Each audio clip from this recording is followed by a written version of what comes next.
Muy buenos días, señoras y señores empresarios. Muchas gracias por estar nuevamente con Codensa y Latin en las capacitaciones que llevamos a cabo con el propósito de contribuir al crecimiento y desarrollo de las PYME de Colombia y América Latina. Hoy llevaremos a cabo el webinar Factura Electrónica en Colombia, retos tributarios en su implementación, gracias a la compañía EY. Agradecemos a Codensa por su apoyo para poder entregar a ustedes esta conferencia sin costo alguno. Nos acompaña María Alexandra Durán, abogada de la Universidad del Rosario y es especialista en Derecho Comercial de la Universidad de los Andes y en Derecho Tributario de la Universidad Javeriana. Actualmente trabaja en el Departamento de Impuestos, Tax de EY como gerente senior, experta en el tema tributario y en todo lo relacionado con la implementación de la factura electrónica en Colombia, conferencista nacional e internacional. Y Freddy Leonardo, contador público con especialización en Derecho Minero Energético, experto en el tema tributario y en todo lo relacionado con la implementación de la factura electrónica en Colombia. Actualmente labora en el Departamento de Impuestos Tax de EY, es miembro del Instituto Colombiano de Derecho Tributario y CDT, conferencista nacional e internacional. Buenos días, Alexandra y Freddy. Les envío la invitación para compartir pantalla. Por favor, hacer clic en el icono del micrófono para habilitarlo. Está cerrado desde allá. De nuevo, pues buenos días para todos. Pues muchas gracias a Codensa y a Olimpia por hacer asociación con nosotros para presentar esta charla de los efectos tributarios de la implementación de la factura electrónica en Colombia. Pues con Alexandra hemos preparado una charla que esperamos sea del agrado de ustedes y que contenga unos temas técnicos y un repaso normativo que creo que es importante para nosotros. Digamos que la realidad de la factura electrónica ya está en Colombia, ya hay contribuyentes facturando con el nuevo sistema de facturación electrónica, hay muchos contribuyentes, en especial los grandes contribuyentes, que están en este momento haciendo todos los, digamos, los trámites y analizando los impactos de la implementación de ese sistema en Colombia. Pero entonces, antes de eso nos parece un poco importante enfocar, digamos, el proceso de facturación electrónica dentro de la realidad digital que está pasando en Colombia frente a los aspectos tributarios y que es algo que vamos a seguir viendo en el futuro próximo. Si ustedes se ubican como en la primera parte de este círculo inferior izquierda, digamos que el punto de inicio de todo el proceso digital de impuestos en Colombia, pues fue hace algún tiempo, ya hace más de 10 años, con las declaraciones electrónicas, desde que los contribuyentes fueron ingresando paulatinamente a tener que enviar y reportar sus declaraciones tributarias de manera electrónica y ya no en papel en los bancos como lo hacíamos usualmente antes de eso. Entonces, digamos, ese es el punto inicial del proceso de transformación electrónica que ha venido teniendo pues el gobierno nacional, la administración de impuestos y que pues los contribuyentes están, digamos, inmersos en toda esta tendencia. Si continuamos hacia arriba, vemos el siguiente escalón en este avance, que son los reportes electrónicos. Digamos que el primer reporte electrónico que tenemos es este que estamos viviendo y que vamos a hablar hoy, es la facturación electrónica, pasar de la factura por talonario, de la factura por computador a una facturación con este alcance. Y también hay algo muy importante y es que la ley 1819 del 2016 ya nos trae la obligación de enviar contabilidad electrónica incorporada en el artículo 684 del Estatuto Tributario. Esta obligación todavía no está reglamentada, pero ya está en la ley. Entonces, con la factura electrónica y con la contabilidad electrónica vamos, digamos, a completar el segundo escalón de reportes electrónicos, que realmente en qué consisten: en información que se le va a transmitir a la autoridad tributaria muy rápido, en información que se le va a transmitir a la autoridad tributaria con un buen detalle para que ella pueda hacer sus controles y sus cruces de información. Entonces nos vamos digamos, al peldaño del centro en el que vemos control y cruce de información. ¿Esto en qué consiste? Pues digamos, lo hemos oído todos, lo oímos si quieren un ejemplo, en los diferentes discursos de los candidatos a la presidencia en estas pasadas elecciones que tuvimos, que hacían referencia a la facturación electrónica como un mecanismo de control de, y sobre todo para prevención de la evasión fiscal. Entonces, con la información que nosotros como contribuyentes, que ustedes como sus compañías le van a transmitir a la administración tributaria, ¿qué se va a lograr? Pues un mayor control de las operaciones y también una posibilidad más grande de hacer cruces de información a la que tiene hoy la autoridad tributaria solamente pues con la información que le proveemos en medios magnéticos. Entonces, si nos devolvemos un poco al inicio, los dos primeros, digamos,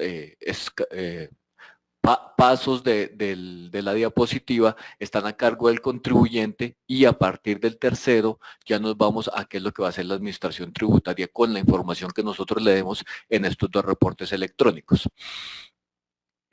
¿Qué se espera en el futuro, digamos, de mediano plazo que pase con la información que le vamos a proveer a la administración tributaria? Se espera que los programas se espera que haya programas especiales de fiscalización. Les damos un ejemplo, por ejemplo, lo que ha pasado en México. En México, la autoridad tributaria les está enviando a los contribuyentes, digamos, solicitudes de información, requerimientos de una manera más pronta. Casi que si yo reporto mi facturación electrónica el martes, por así decirlo, en el siguiente mes ellos ya pueden estar empezando a requerir información sobre lo que yo estoy haciendo. Más adelante vamos a ver un poquito la estructura de un formato de facturación electrónica que se envía en un formato XML, pero ese formato XML contiene una serie de códigos de información que yo debo reportar que usualmente es utilizada por la administración tributaria para hacer auditorías, para revisar la información que tienen los contribuyentes. Entonces, eso realmente va a cambiar. Lo que uno esperaría, digamos, en el corto plazo es que un poco las auditorías tributarias enfocadas a la revisión documental de las transacciones ya no sean tan frecuentes porque es muy posible que con estos reportes electrónicos la administración tributaria va a tener esa información ya, va a tener la factura que yo le envío a mi cliente, va a tener la razón por la cual se la estoy enviando y va a poder analizar si eso o no va a ser deducible o si el IVA va a ser descontable de acuerdo a mi razón de negocio. Pero entonces, si ya tienen esto, lo que uno puede prever es que las auditorías van a ser un poco más conceptuales, un poco más buscando la razonabilidad de las transacciones, más que una revisión eminentemente documental. Y finalmente, la última fase a la que debería llegar una tendencia digital es a que la administración tributaria tenga una información tan completa de los contribuyentes que sea capaz de proponerles las liquidaciones de sus declaraciones tributarias. Un ejemplo, si también miramos el caso México, en el caso México ya hay en algunas ocasiones la administración tributaria le dice al contribuyente, mire, así debería ser su declaración del impuesto al valor agregado de allá, del IVA. Usted tiene estos ingresos, usted ha reportado tantos impuestos generados en facturación electrónica. De otra parte, sus proveedores lo han reportado a usted con esto. Entonces yo creo que su declaración tributaria debería ser así y usted cuando la vaya a presentar, por favor, mire que sea así, o usted mire lo que presentó. Entonces yo creo, pues no creo, ese será el futuro de, digamos, como uno de los pasos finales de todo el proceso de modernización y de digitalización de la función tributaria aquí en Colombia. Entonces, tal vez para comentar también, en este momento tenemos un proyecto de decreto para reglamentar algunos aspectos de la facturación electrónica y en ese proyecto de decreto se da una definición dentro de la parte de las definiciones y nos habla de interacción de los sistemas de facturación electrónica. En esa definición dice que la DIAN va a reglamentar cómo la facturación electrónica va a interactuar con la contabilidad, va a interactuar con las declaraciones tributarias, va a interactuar con el impuesto de industria y comercio, con el impuesto al consumo, con las retenciones en la fuente. O sea que la DIAN ya está viendo hacia el futuro cómo de una manera más integrada va a pedirle a los contribuyentes que no solamente reporten la facturación electrónica, sino que ese reporte que se vaya a hacer tiene que tener relación también con la contabilidad, con los impuestos, con las bases gravables, con la preparación de las declaraciones, con los sistemas de inventarios. Entonces, digamos que realmente la facturación electrónica es un abrebocas para todo lo que vamos a ver en tendencia digital hacia el futuro. La facturación electrónica, pues obviamente fue concebida como un mecanismo de control y para prevenir la evasión fiscal. Podría generar, y pensamos que lo va a hacer así, un aumento en la base de los declarantes de los diferentes impuestos, pues porque ya los contribuyentes van a tener que ser muy formales. Va a generar una automatización de procesos a nivel de las compañías, y aquí es donde vemos una oportunidad para que esta obligación de las compañías a ser facturadores electrónicos se convierta en una oportunidad para todas las personas que estamos involucradas en la función de impuestos y poder manejar una información tributaria más rápida, más organizada y que nos sirva para diferentes fines. Un ejemplo podría ser, yo puedo de alguna forma trabajar mi facturación electrónica para que me sirva para hacer el formato de ingresos de medios magnéticos. Es una posibilidad y todos vamos a tener que ver nuestras compañías en materia de procesos para ver cómo lo hacemos. Y finalmente, pues hay digamos, una voluntad clara del gobierno de reducirle costos a las compañías. Si mal no recuerdo, creo que se había calculado que imprimir una factura costaba 600 pesos para hacerlo, digamos, de la manera física. Pues con el paso a facturación electrónica, lo que debiera pasar directamente sería que pues esos 600 pesos no irían a existir más.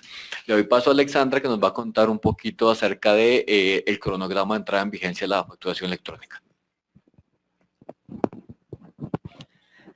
Gracias, Leonardo.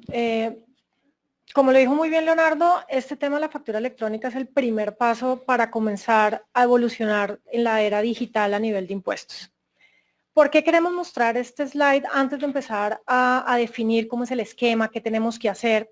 Es porque como tenemos y es tan importante la factura electrónica para poder unir a todos los contribuyentes, la DIAN ha venido haciendo un proceso escalonado de entrada en vigencia de la facturación electrónica y hemos visto entre toda nuestra, digamos, experiencia asesorando a los clientes que esta parte se ha vuelto crítica y algunos contribuyentes no han podido entender cuándo es su entrada en vigencia, cuáles son sus obligaciones y cuáles serían esos efectos prácticos de la entrada en vigencia.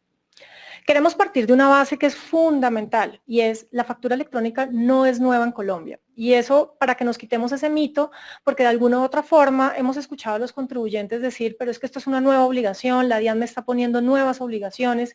No, la factura electrónica está en la legislación colombiana desde el año 1995 como un documento equivalente. No como factura, pero sí como los documentos equivalentes que conocemos, como el POS, las pólizas de medicina prepagada, de seguros, los servicios públicos domiciliarios. Sin embargo, esa reglamentación no tuvo evolución sino hasta el año 2007. O sea, nos tomó un poco más de 10 años para poder empezar a hacer la primera reglamentación. A raíz de eso salió el decreto 1349 de 2007, que fue la primera regulación de facturación electrónica. De esa regulación no logramos más de 830 contribuyentes a nivel nacional que entraran a facturación electrónica y tenía 3 fundamentos por los cuales no entramos. Uno, porque no se permitía para facturaciones de comercio exterior. Es decir, no me servía para si yo iba a hacer exportaciones de bienes o de servicios. Me exigía que yo tuviera un acuerdo previo entre el emisor de la factura y el receptor, y sin ese acuerdo previo no se podía hacer la recepción de la factura electrónica. Eso tampoco se lograba o no se podía masificar porque no le llegaba hasta las personas más, digamos, que no tuvieran tanto músculo financiero para poder entrar a la facturación electrónica. Y el tercer elemento es que me permitía seguir utilizando talonario y me seguía permitiendo usar computador, entonces al final los contribuyentes nunca vieron la necesidad. Después de esa reglamentación, pues la administración tributaria se durmió, por decirlo así, y no comenzó a hacer absolutamente nada ni retomó el tema sino hasta el año 2015. Otros casi 10 años después, y sacó nuestro decreto y expidió el decreto 2242 de 2015, que es el que regula hoy por hoy la factura electrónica y el modelo que vamos a explicar ahorita a continuación. En ese decreto ya empezó a hacer los primeros ajustes para poder masificar la factura. Entonces, lo primero que hay que tener claro es que esta facturación y este decreto y esta reglamentación nos va a llegar absolutamente a todos los contribuyentes que de alguna u otra forma tengamos obligación de facturar. Esos contribuyentes que están cubiertos por este decreto son los obligados a facturar de conformidad con el estatuto tributario, que ya sea que la DIAN los llame y les diga, señores, empiece su proceso de facturación y de habilitación, o los que voluntariamente levanten la mano y empiecen su proceso. Obviamente, los voluntarios han sido muy pocos, los obligados ya los vamos a ver y por qué, digamos, ya estamos escuchando muchos de nosotros que nuestros clientes, que nuestros proveedores ya nos están haciendo llegar comunicaciones sobre la entrada en vigencia de esta norma. Este decreto y también me permitió que aquellos que no están obligados a facturar, que voluntariamente quisiéramos hacerlo, y es básicamente estaríamos para aquellos que son régimen simplificado o aquellas excepciones que no están obligados a facturar como serían los bancos. En el 2016 se llevó a cabo un plan piloto. En ese plan piloto participaron 57 empresas entre contribuyentes y también lo que llamamos los proveedores tecnológicos. Los proveedores tecnológicos son aquellos terceros que van a poder intervenir dentro de toda la cadena de producción de la factura electrónica y que tienen unas obligaciones y unos alcances muy claros dentro de la estructura operacional de la factura electrónica, que son, ellos nos van a poder ayudar a generar la factura electrónica, aceptarla, conservarla, recibirla, enviársela a la DIAN, enviársela al adquirente, dar acuse de recibo, nos pueden colaborar y la generación, que va a ser muy importante con el cumplimiento de los nuevos aspectos técnicos. En ese plan piloto se identificaron algunas deficiencias del sistema y por eso en el año 2017 empezó la vigencia de la ley 1819 de 2016, desde el 1 de enero. En esa reglamentación hay 3 cosas importantes para que lo tengamos en cuenta y es: comenzaron a hacer una estructura de cambio de sistema. ¿Eso qué significa? Que lo que estamos haciendo hoy, el cumplimiento del decreto 2242, va a ser un cumplimiento temporal. Por ahora, y como está estructurado y como lo vamos a ver dentro de lo que está pensando la DIAN, es lo que estamos haciendo hoy en día va a funcionar hasta el año 2020, hasta el 1 de julio de 2020. Luego en el año 2020 vamos a migrar a un sistema que va a ser un sistema en línea, pero ya lo vamos a explicar para que ustedes puedan ver los paralelos. Pero lo importante en ese trasfondo es, desafortunadamente la DIAN, dentro de estos puntos de mejora que salieron del plan piloto, no logró hacer toda la reglamentación a tiempo y por eso vamos a estar una implementación escalonada. Vamos a empezar ahorita con un marco regulatorio, que es el decreto 2242, para luego migrar al nuevo modelo operacional. Segundo tema muy importante de esta ley es que nos puso como plazo máximo para entrada en vigencia de factura electrónica el 1 de enero de 2019 para todos aquellos contribuyentes que sean pues, que declaren o paguen IVA o impuesto al consumo. ¿Esto por qué es importante? Porque esta es una fecha límite donde ya absolutamente todos los contribuyentes deberían entrar.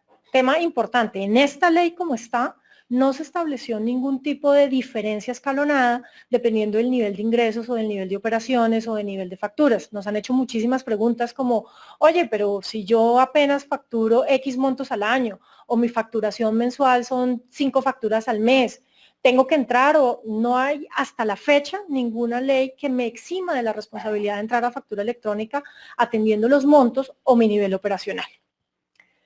A raíz de esta ley, 2017 también fue un año en que medianamente estuvo quieto el tema de factura electrónica hasta que a finales de 2007 se expidió una resolución, que fue la resolución 72, en la cual la DIAN, dentro de su potestad de obligar a las personas a empezar la habilitación del proceso de facturación electrónica, llamó a aquellos facturadores electrónicos que estaban emitiendo factura con el decreto 1349 que les comentábamos, esos 830 contribuyentes aproximadamente.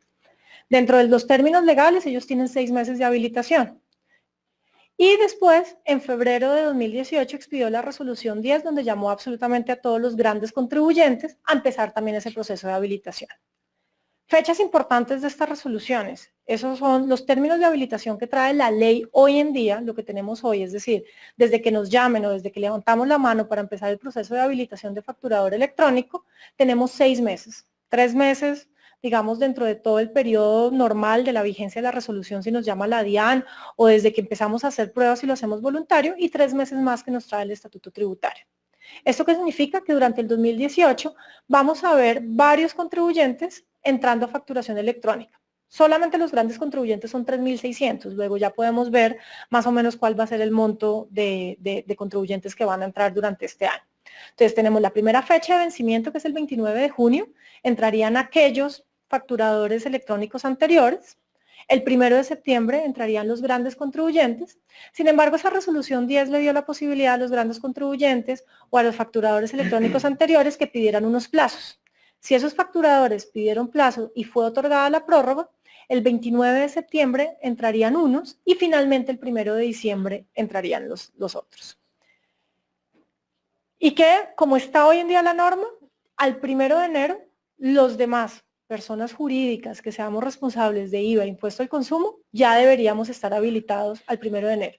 ¿Qué significa? Que si los que estamos en esta charla no somos grandes contribuyentes, pero somos responsables de IVA, impuesto al consumo, deberíamos estar ya empezando a pensar cómo vamos a cumplir con la norma, porque el deadline de ley es el 1 de enero de 2019. ¿Qué significa? Y la DIAN yo no lo dijo en una reunión informal, es la DIAN no piensa llamar a las personas jurídicas, no les va a sacar una resolución. Él dice, la ley es muy clara y yo ya entiendo que los demás saben que su obligación es empezar el 1 de enero. Luego estas personas deberían empezar a hacer ya su proceso de habilitación y estar empezando a hacer sus pruebas antes de las fechas para que puedan cumplir con el deadline. Como lo mencionó Leonardo, en todo caso, en este momento hay un proyecto de decreto reglamentario y donde la DIAN va a hacer tres temas fundamentales. Uno, va a dar un régimen de transición. Dos, va a comenzar a reglamentar el cambio de modelo. Y tres, va a comenzar a reglamentar lo que se llaman los documentos equivalentes. Dentro del régimen de transición, ahora sí la DIAN está comenzando a prever nivel de ingresos de los contribuyentes. Esto no le aplica a los grandes contribuyentes, le aplicaría solo a aquellas personas jurídicas que tenían su plazo el 1 de enero. Y como lo está planteando, y por favor tengan esto, pues hacemos énfasis, es un proyecto de decreto, no ha sido expedido, así que puede estar sujeto a modificaciones, está pensando dar unas fechas adicionales escalonadas para las entradas en vigencia. Entonces, unos entrarían el 1 de enero de 2019, otros el 1 de abril, otros el 1 de julio y finalmente el 1 de octubre. Nos llama la atención varios temas de ese proyecto. Daría a entender que los que tengan ingresos menores a 3.500 VTs no entrarían a factura electrónica, pero eso está sujeto a que no lo confirme. Y adicional, ahorita lo vamos a ver en el slide siguiente que Leonardo nos va a explicar cuáles serían los efectos prácticos y por qué les queremos mostrar todas estas fechas para que ustedes las tengan en cuenta, para que podamos ubicarnos exactamente dónde estaríamos en esas bolitas que ustedes están viendo en la presentación, para que con base en eso puedan entender desde cuándo deben ustedes cumplir con las obligaciones y cómo las deberían cumplir. Los efectos prácticos de la entrada en el sistema. Entonces, tengamos en cuenta que la obligación ya está reglamentada como lo veíamos en la cronología anterior. Si en el momento que a un respectivo contribuyente le toque empezar con facturación electrónica y no lo haga, va a verse abocado a sanciones, las sanciones por no facturar, lo vamos a ver más adelante.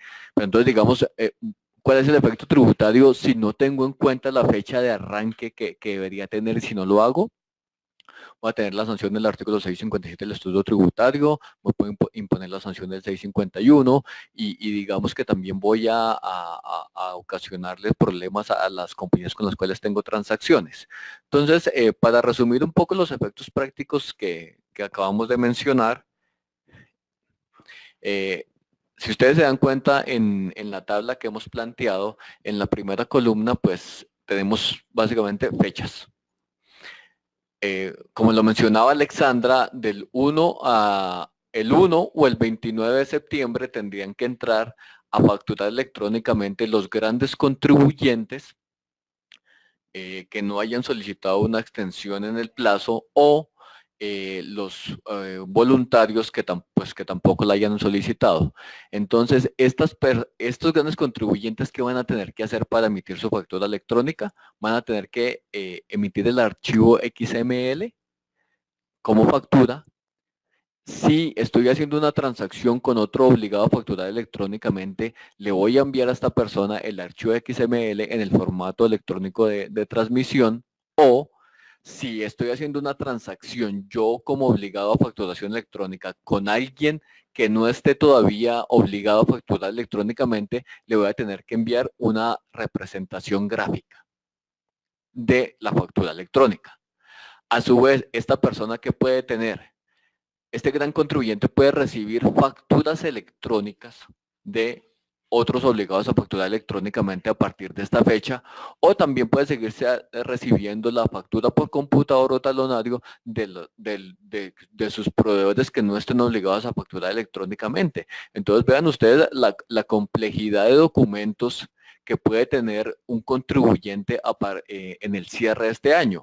Puede recibir XML, puede recibir factura por computador o talonario, va a seguir recibiendo cuentas de cobro y puede tener que enviar diferentes documentos también. Entonces, digamos, uno de los principales temas es que los contribuyentes tienen la obligación de conservar estos documentos por el tiempo en que están de firmeza de las declaraciones. Como ustedes saben, para que se me acepten los costos y deducciones, yo tengo que cumplir con los requisitos del artículo 617 del Estatuto Tributario. También lo ha mencionado la DIAN, que no solamente con el artículo 617 del Estatuto Tributario, sino que tengo que también cumplir con los requisitos del artículo 2242. Entonces vean ustedes la complejidad que se presenta para las compañías para el cierre del año, y lo importante que tengan en cuenta es desde cuándo comienzan las obligaciones, qué alternativas hay para, digamos, lograr tiempos adicionales sobre estas obligaciones, y qué tengo que tener yo en cuenta cuando reciba una factura de mis proveedores y cuando le envíe a mis clientes.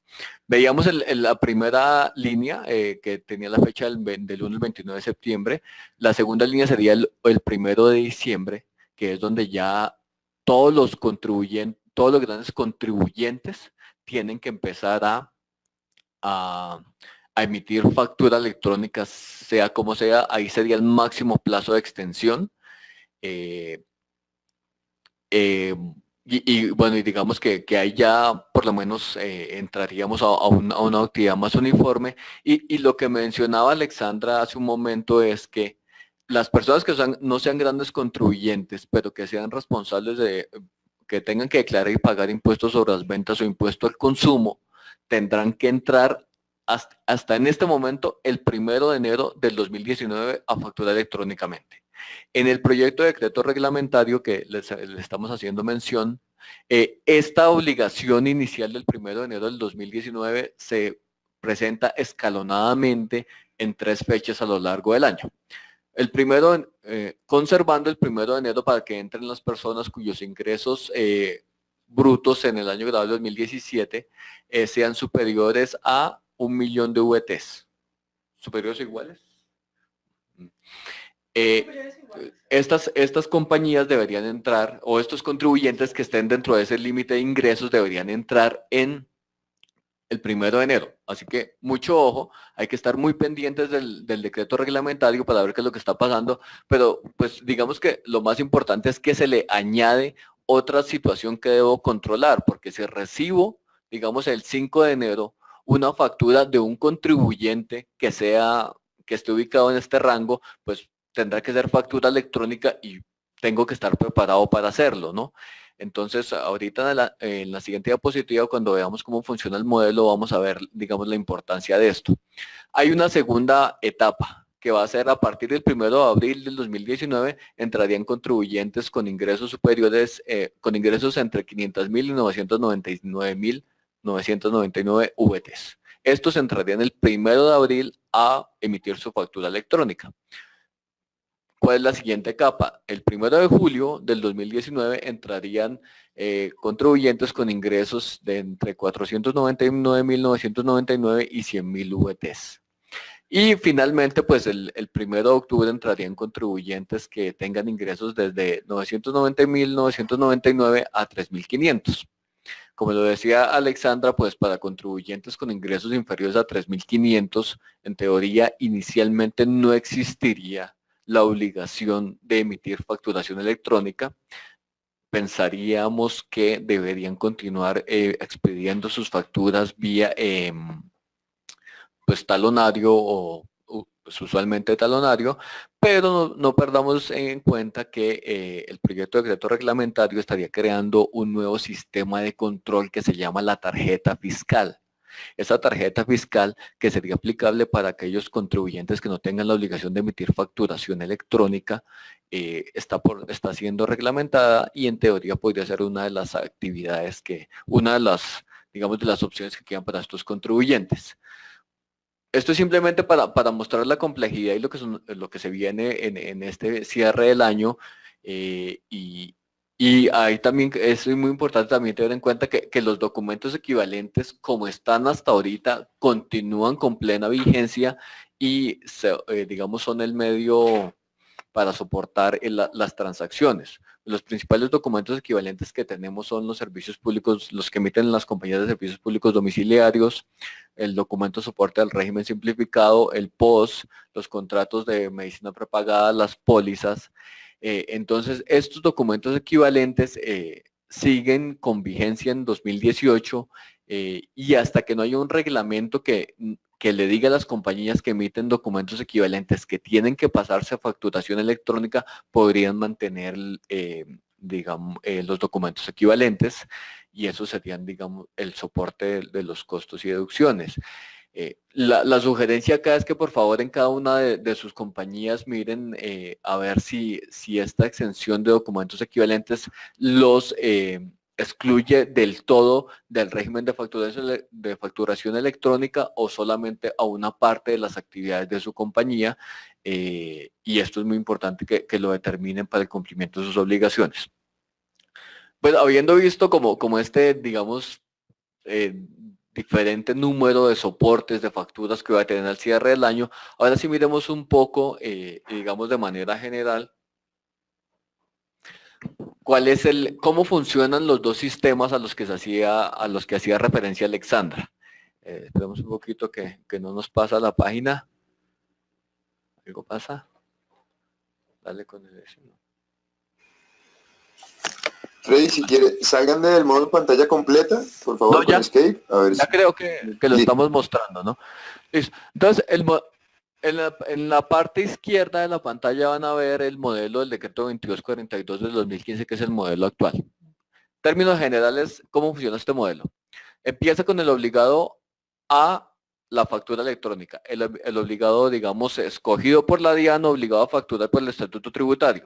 ¿Qué va a tener que hacer esta compañía o este contribuyente? Va a tener que determinar primero si él está, digamos, en la capacidad de emitir las facturas electrónicas directamente o si va a necesitar de la ayuda de un proveedor tecnológico. Por eso ahí dividimos en la salida del obligado a facturar a un proveedor tecnológico o lo va a hacer directamente. Segundo que todo, va a tener que reportar pues directamente a través del proveedor tecnológico a la DIAN los archivos XML en un término máximo de 48 horas. ¿Qué quiere decir? Que después de que se emita la factura, yo tengo hasta 48 horas para enviarle a la DIAN el detalle de las facturas que he emitido.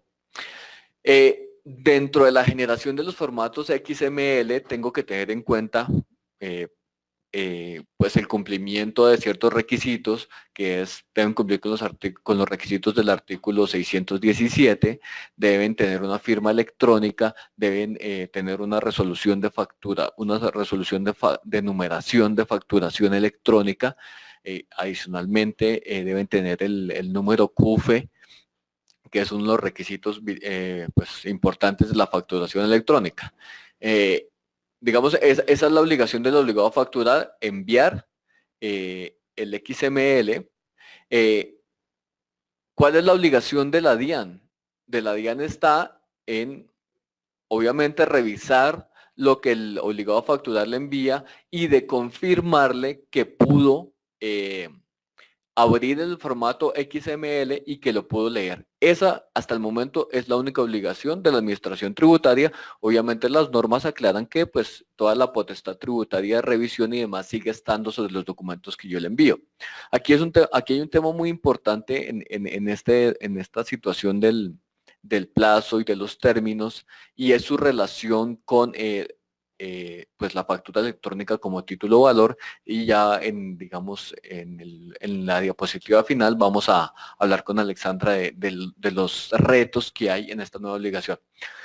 Adicional de reportarle a la DIAN, de tener que hacerlo en 48 horas, pues el obligado a facturar electrónicamente también tiene que enviar pues la factura al adquirente, ¿sí? Tiene que, el adquirente tiene que recibir la factura, confirmar. Si la factura viene en XML, va a tener que confirmar el recibo, el acuse de recibo de la factura electrónica por un mecanismo que hayan escogido entre las dos partes, y también deberá pues también verificar si en cambio de recibir XML tendrá que recibir la representación gráfica. ¿Cuáles son las principales características de este sistema que tenemos vigente y que es el que aplicado? Y es un sistema B2B, business to business. Es un sistema que es offline. ¿Por qué decimos que es offline? Porque pues como ya lo mencionamos, tenemos 48 horas para reportar las facturas. El proveedor tecnológico va a poder ayudarnos a emitir, a conservar, a recibir y aceptar y a remitir a la DIAN las facturas electrónicas. Esto está dentro de las posibilidades de servicio que ellos tienen. Un tema súper importante del que vamos a hablar ahora: no solamente por este sistema tengo que emitir factura electrónica, sino tengo que emitir las notas débito y las notas crédito y el acuse de recibo. Pero pues las notas crédito y las notas de débito es algo muy importante en el ámbito tributario. Muchas veces nos afecta las bases gravables y también tengo que empezar a emitirlas por este sistema. Ya lo mencionábamos, tengo que cumplir con los requisitos del artículo 617 del Estatuto Tributario y del Decreto 2042 del 2015. Entonces ahora vamos a ver cuál es el modelo que va a venir a partir del segundo semestre del 2020. Bueno, no, en este modelo no nos vamos a demorar mucho porque pues igual es, como dice Leonardo, esto es algo que va a entrar, todavía nos quedan 2 años. Simplemente como para recapitular, un tema importante es, hoy por hoy tenemos 2 opciones: o lo hacemos directamente, tenemos el software y tenemos la capacidad de cumplir con todas las obligaciones, o nos vamos con un tercero que es el proveedor tecnológico.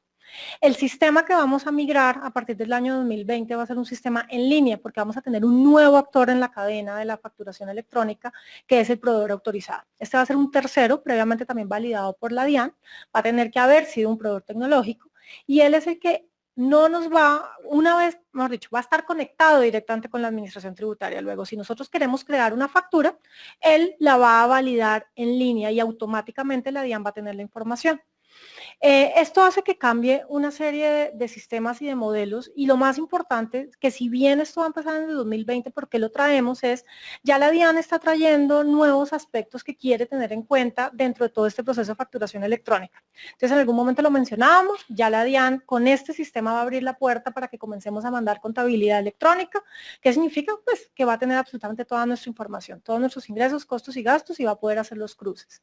También está comenzando a hablar de interconexión del módulo contable con el módulo de facturación, y lo que está pretendiendo la DIAN con este cambio de sistema es que absolutamente todo nuestro proceso esté integrado, y por tanto esto que hoy en día escuchamos, que nuestros calendarios propios, que el cierre, que les recibo factura hasta tal fecha, eso ya no se comienza a presentar. ¿Por qué? Porque ya deberíamos estar con todo nuestro módulo en interacción con todo nuestro módulo contable, y por tanto el recibir una factura y el formato XML, eso es lo que, y por eso es que es un formato XML, porque es un sistema que desde el punto de vista técnico se permite leer, se permite clasificar, se permite automatizar muchísimos procesos.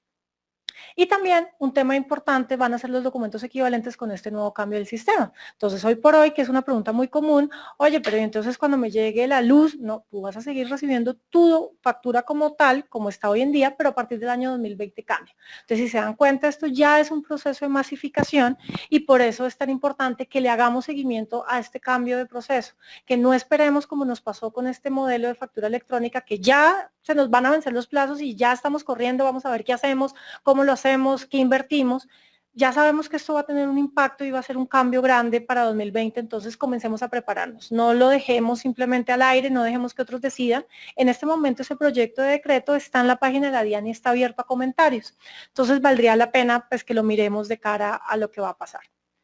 Como lo dijimos, y cuál es el tema importante y que acá queremos simplemente retomar es, como se dan cuenta, esto es un tema técnico, tenemos que mirar técnicamente qué tenemos que hacer, qué software, qué ERP tenemos, qué capacidad tenemos de adquirir un software directamente para hacer todo el proceso o si vamos a contratar un proveedor tecnológico, qué nos ofrece el proveedor tecnológico, cómo va a interactuar ese proveedor tecnológico con nuestro ERP. Entonces tenemos un área fundamental sobre la cual en este momento recaen muchos de los aspectos de factura electrónica, que es nuestra área de IT, toda el área en tecnología. Sin embargo, el área de tecnología no va a poder trabajar de manera autónoma porque el de tecnología no sabe si su factura genera IVA, si está exenta, si es un bien excluido, si usted está actuando como mandatario. Entonces, esos aspectos tienen que ir alineados con el área de impuestos. Y fue un mensaje, tuvimos la oportunidad de ir la semana pasada a una charla de la DIAN que habló con los proveedores tecnológicos y un mensaje que la DIAN siempre está mandando es, independientemente que el medio por el cual usted cumpla la obligación es tecnológico, al final la obligación siempre va a ser tributaria. Entonces no se puede trabajar de forma autónoma la parte de tecnología sin mirar el área de impuestos. Y obviamente el área de finanzas y de negocios pues también tienen que estar involucradas porque son las que nos van a dar las directrices de cómo cumplir la obligación. Estas tres áreas tienen que estar relacionadas. Sin embargo, esto va a implicar una gestión del cambio a nivel organizacional y de toda la compañía, porque van a cambiar hasta las funciones de la persona que está en recepción. Ya esa persona va a tener que saber qué puede recibir, qué no puede recibir y cómo lo puede recibir. Tenemos que alinear los procesos internos. Si yo tengo que recibir una factura con una orden de compra que yo haya emitido previamente, ¿cómo lo vamos a hacer? ¿Va a ir adjunto con la factura? ¿Cómo se va a habilitar? Entonces, esto tiene un impacto organizacional. Si bien es un impacto en impuestos, tenemos que comenzar a mirar cómo vamos a hacer la gestión del cambio internamente. Y ya antes para abrir a preguntas, solamente pues les queremos compartir una serie de retos que nosotros como asesores tributarios hemos visto en el acompañamiento que le hemos dado a las compañías. La primero y el primer reto, y nos lo preguntan mucho y a ustedes les puede estar pegando es, oiga, pero ¿qué pasa si yo soy una pequeña empresa, estoy haciendo un esfuerzo económico, no, ¿cómo me hace adquirir un software o cómo me hace pagarle un proveedor tecnológico? La ley trae la obligación para la DIAN que a todas las digamos, las entidades que califiquen como microempresas y pequeñas empresas les dé acceso gratuito para la generación de la factura electrónica.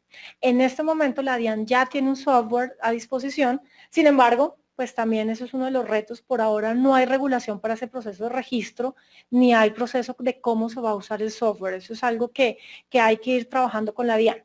Y en todo caso también pues establecer si hay proveedores tecnológicos que de alguna u otra forma también tengan algún tipo de producto o solución para aquellas pequeñas empresas que de pronto no tienen un volumen alto de facturación.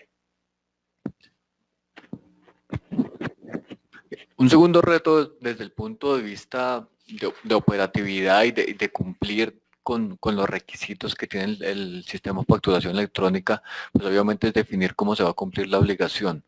Cada uno de los contribuyentes, cada una de las compañías tiene que hacerse una revisión interna y definir si puede o no directamente a través de sus propios medios, su software, de su habilitación que haga con la DIAN, cumplir con esta obligación o si necesariamente va a tener que contratar a un tercero, que sería el proveedor tecnológico, para que le ayude con la generación de los archivos y con las, digamos, las otras funcionalidades que así necesite.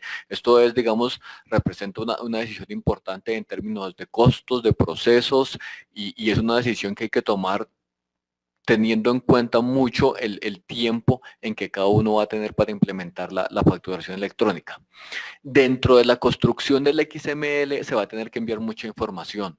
¿sí? Se van a tener que reportar códigos de información específicos, se van a tener que reportar atributos de los proveedores, de los clientes.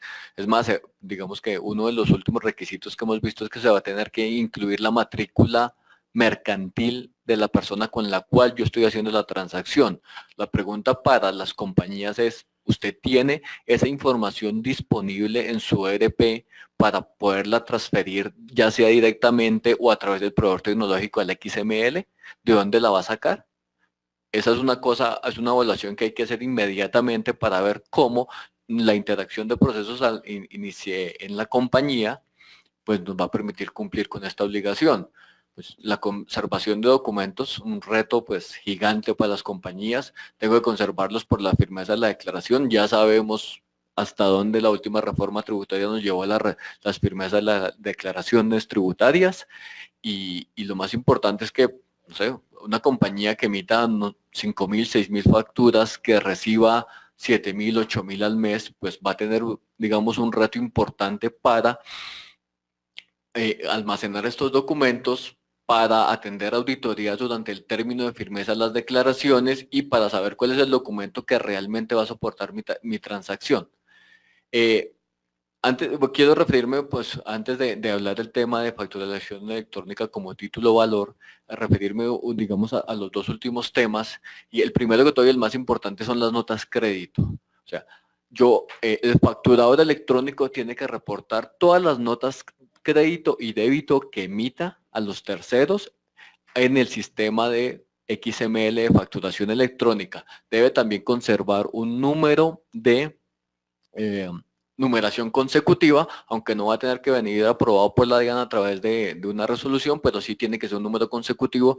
Y digamos que en aspectos tributarios, lo que uno ve a lo largo de la historia de nuestros contribuyentes es que las notas crédito y las notas débito se utilizan casi que indistintamente para corregir cualquier situación que yo tenga con la facturación. Ahora, al tener que reportar la nota crédito en el mismo tiempo que la factura, al tener que asignarles ciertos códigos de por qué estoy reportando la nota crédito o la nota débito a la DIAN, y lo más importante, al tener digamos, una obligación que en la medida de lo posible yo tengo que informar en la nota crédito con qué facturas está relacionada. Eso hace, en mi interpretación, que los contribuyentes tengan que ser mucho más serios con el uso de las notas crédito y estar muy seguros de en qué transacción las puedo utilizar y en qué transacción no.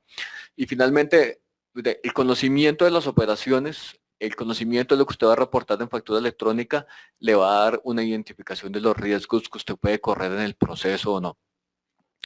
Por ejemplo, miremos el tema de autoconsumos. ¿Cómo voy a incorporar yo los autoconsumos que generen impuestos sobre las ventas al sistema de facturación electrónica? ¿Qué debo informar? ¿Qué no debo informar? ¿Cuándo debo emitir? Entonces, todo este tipo de situaciones nos hacen que necesariamente yo tenga que evaluar cuál es digamos, los tratamientos tributarios específicos que tiene mi compañía y determinar cuál va a ser, digamos, su manejo, su información y su inclusión dentro del sistema de facturación electrónica. Y finalmente le cedo la palabra a Alexandra para que nos comente el tema de título valor, que creo que es uno de los temas que más ha generado polémica alrededor de este sistema. Bueno, no, más que polémica, es simplemente un complemento, porque desde el año 2008 la factura es un título valor. ¿Y eso qué significa? Es que lo podemos endosar libremente y puede circular como lo que es un cheque.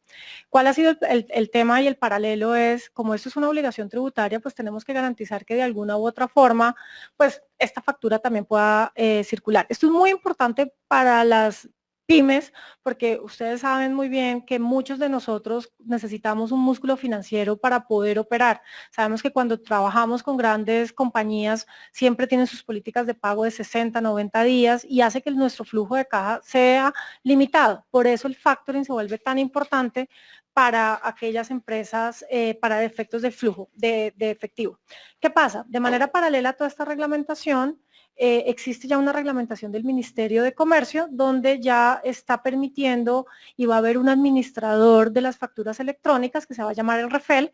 En este momento está solamente la reglamentación, ya salió a licitación por parte del Ministerio quién va a ser el tercero encargado de hacer esa administración y básicamente ese REFEL lo que va a funcionar es que vamos a poder registrar la factura electrónica en nuestro XML y con base en ese registro vamos a poder hacer absolutamente todos los movimientos sobre la factura, endosarlos, registrar pagos, también si tenemos una factura que no ha sido paga podemos iniciar los procesos ejecutivos con las certificaciones que nos expida y definitivamente sí es un complemento a la reglamentación que tenemos, no lo hemos traído digamos de manera extensa en este momento. ¿Por qué? Porque la reglamentación si bien está todavía no está el administrador como para poder establecer cómo va a ser su funcionamiento, esperamos de pronto en otra oportunidad ampliar un poco más en este aspecto que va a ser muy importante para ustedes y traer pues toda ya la reglamentación correcta.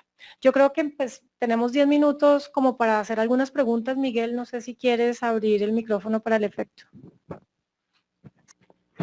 Así es, Alexandra. Vamos a abrir ronda de preguntas. Les recuerdo que para interactuar con Alexandra y con Freddy lo pueden hacer a través del micrófono haciendo clic en la manito de color verde o pueden formular sus preguntas y comentarios vía chat. Antes de iniciar la ronda de preguntas, vamos con nuestra acostumbrada encuesta interna para conocer sus apreciaciones con respecto a la sesión. Para contestar, solo deben dar clic en una de las opciones en pantalla. La pregunta es, los conferencistas desarrollaron con claridad la sesión de hoy. Los conferencistas desarrollaron con claridad la sesión de hoy. Para contestar, solo deben dar clic en una de las opciones en pantalla. Les recuerdo que para nosotros es muy importante que realicen el sondeo, pues es la manera en que evaluamos a los conferencistas. Las preguntas que no podamos resolver en vivo, que surgen a partir de la presentación, pueden enviarlas a capacitación@latinpyme.com. Allí se van a solventar todas las inquietudes que no podamos resolver en vivo. De esta manera cerramos el sondeo. Iniciamos con pregunta de Maribel García. Perdón, me regreso un poquito, van llegando bastantes preguntas. Maribel pregunta, buenos días. Bueno, ya le contesto a Maribel. Sí, esta sesión va a quedar grabada a partir de mañana en el aula y seguramente les van a llegar las memorias. Nelson Parra pregunta, ¿el proveedor tecnológico necesita alguna certificación o autorización por parte de la DIAN? Sí, el proveedor tecnológico necesita ir a la DIAN y habilitar el software. O sea, necesita habilitarse primero como proveedor tecnológico. Ya hay muchos proveedores tecnológicos habilitados ante la DIAN, pues es un requisito sine qua non. Si van a contratar un proveedor tecnológico, obviamente esa es la primera situación que tengo que ver. Y también necesita habilitar el software por el cual va a ayudarle a los contribuyentes a expedir los archivos XLM, que son pues la factura electrónica. Muchas gracias, Freddy. Pregunta Marisabel Díaz. ¿Es mejor tener como empresa la firma o preferible usar la firma del proveedor tecnológico? Pues eso va a depender mucho de, digamos, como de las operaciones internas y también del mismo proveedor tecnológico. Hemos visto varias cosas en el mercado. Hay proveedores tecnológicos que prefieren trabajar con su firma electrónica porque la pueden manejar, son ellos los que pues tienen el control de su vigencia y demás. Sin embargo, hay otros proveedores que también prefieren que el contribuyente sea responsable de su propia firma electrónica.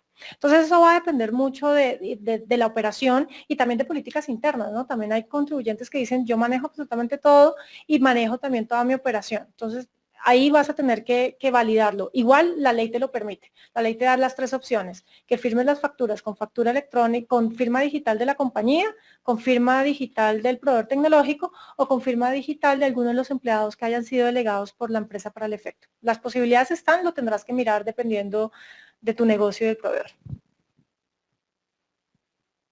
Le abro el micrófono a María Mónica Aroca, quien pide la palabra. María Mónica, bienvenida.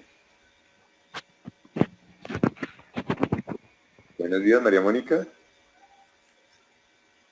Bueno, no tuvimos fortuna con el micrófono.